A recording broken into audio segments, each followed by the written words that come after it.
E eu já estou aqui ao lado do médico coloproctologista, Dr. Gustavo Becker, que é presidente da Sociedade Catarinense de Coloproctologia, que é o nosso parceiro no quadro Fala Doutor.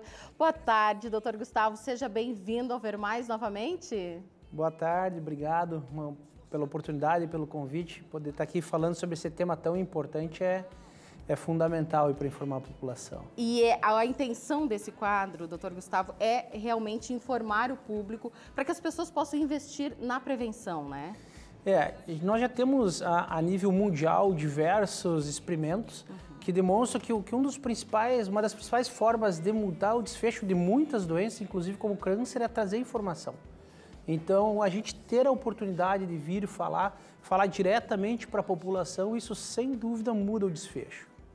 E hoje o nosso tema aqui no quadro Fala Doutor é o câncer de intestino. E segundo dados do INCA, que é o Instituto Nacional do Câncer, o Brasil deve registrar 44 mil novos casos desse tipo de câncer até o ano que vem. Doutor Gustavo, é uma neoplasia essa que vem crescendo o número de casos, né, com o passar dos anos? Então essa é uma questão importante. A gente vê o tumor do intestino é um dos tumores que mais está aumentando a sua prevalência. A gente observa que ele vem crescendo principalmente em regiões como a nossa. Regiões mais desenvolvidas acabam sendo onde vão se ter mais diagnósticos de tumores intestinais, principalmente pelas questões relacionadas aos hábitos de vida, né? Então a gente poder conversar, entender e ver quais são os caminhos, porque a gente fala que é importante todos nós estarmos atentos. Tem uma série de medidas que fazem com que o nosso risco de desenvolver esse tumor diminua. E só para situar o nosso público, doutor Gustavo, algumas celebridades, né, como as cantoras Preta Gil, a Simone, até o Rei Pelé foram diagnosticados com esse tipo de câncer, mas a gente vê que muitas pessoas jovens também estão sendo diagnosticadas. O tumor ele mudou o comportamento. Antigamente o que era observado que só pacientes com mais idade, pacientes mais de 50 anos, mais 50, 60 anos que apresentavam esse tumor. Hoje, infelizmente, a faixa etária diminuiu. Nós vemos pacientes em torno de 40, 45, 50 anos apresentando esse tumor. E o que chamou muita atenção nos últimos anos é a manifestação em pessoas mais conhecidas, em pessoas famosas. Isso trouxe um alerta muito grande, porque é natural as pessoas acharem que batem na porta do vizinho, mas não batem na minha. Sim. Quando a gente vê que pessoas que nós admiramos, pessoas conhecidas também, a gente estão suscetíveis, né? Todos nós somos suscetíveis. Esse tipo de câncer, ele é silencioso, doutor Gustavo? Quais que são assim, os sinais de alerta que a gente pode... Opa, algo está errado. Perfeito. Então, nós estávamos conversando que é um tumor de alta incidência, é um tumor que está aumentando o seu diagnóstico, mas, por outro lado, nós temos alguns fatos muito importantes. Se houver o diagnóstico precoce, nós conseguimos curar a grande maior parte das pessoas. Maravilha. Então, é um dos tumores de melhor prognóstico que nós podemos ter do trato digestivo. Outro fator importante é que também muitas vezes nós conseguimos fazer a prevenção, evitar que ele apareça. Mas respondendo à sua pergunta, infelizmente ele é silencioso. Nós não devemos esperar ter sintomas muito fortes para buscar ajuda. O principal que nós sempre recomendamos para a população, para os pacientes, é se observar. O que nós temos de melhor na nossa vida é o nosso corpo, né? Essa capacidade que nós temos de viver, estar com nossos familiares. E se houver mudanças no nosso corpo, nós devemos estar atentos.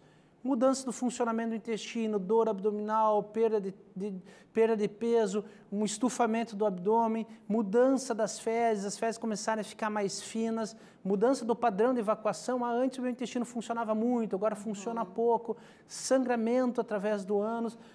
O que nós falamos para os pacientes não quer dizer que se apresentou um sangramento que vai ser câncer, não. Mas tudo que foge da nossa normalidade tem a necessidade de passar por um médico para ser avaliado e a gente ter um esclarecimento. Qual o exame, doutor, que é importante assim que a gente faça, a partir de que idade também? Porque dá para fazer esse acompanhamento, né? Dá. Então, é muito importante nós pensarmos na prevenção do câncer do intestino e no diagnóstico precoce, como a gente conversou. O principal exame hoje é a colonoscopia. É um exame muito tranquilo, muito seguro. É uma câmerazinha bem fininha que vai através do ânus do paciente ver todo o intestino por dentro. É feito sob sedação, então o paciente vai ser confortável o exame. O pessoal ainda tem muito medo, muito receio, mas é um exame muito seguro. A indicação, para quem não tem história na família e para quem não sente nada, é fazer aos 45 anos, iniciar aos 45 anos.